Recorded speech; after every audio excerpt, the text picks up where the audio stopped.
গাজায় অবিলম্বে নিঃশর্ত ও স্থায়ী যুদ্ধবিরতি দাবি এবং ফিলিস্তিনি ভূখণ্ডে সাহায্য পাঠানোতে ইসরায়েলের সব ধরনের বাধা তুলে নেওয়ার আহ্বান জানিয়েছে জাতিসংঘ নিরাপত্তা পরিষদ। তবে এখানে বড় বাধা হয়ে দাঁড়িয়েছে স্বয়ং যুক্তরাষ্ট্র।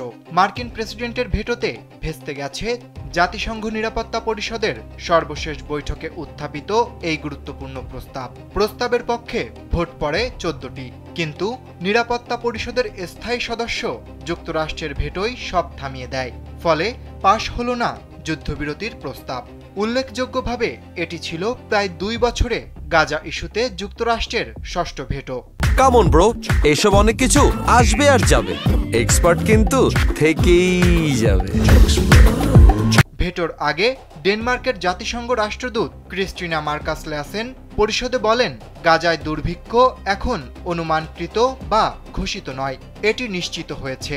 ইসরায়েল গাজা সিটিতে সামরিক অভিযান বাড়িয়েছে, যা বেসামরিক নাগরিকদের কষ্ট আরও বাড়াচ্ছে।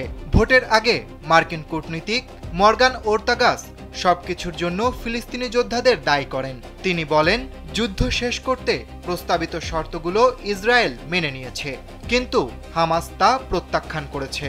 হামাস যদি আজ বন্দীদের মুক্তি দিত এবং অস্ত্র সমর্পণ করত, তাহলে যুদ্ধ ওই দিনই শেষ হয়ে যেত। তবে যুক্তরাষ্ট্রের এই অবস্থানে গভীর হতাশা জানিয়েছে অধিকাংশ দেশ। কূটনীতিকরা বলছেন, মানবিক বিপর্যয়ের মুহূর্তে আন্তর্জাতিক পদক্ষেপ আবারও ব্যর্থ হলো। গাজা ইস্যুতে যুক্তরাষ্ট্রের এই অবস্থান আবারও প্রমাণ করল, কূটনীতির মাঠে ইসরায়েলের প্রতি তাদের দৃঢ় সমর্থন এখনও রয়ে গেছে।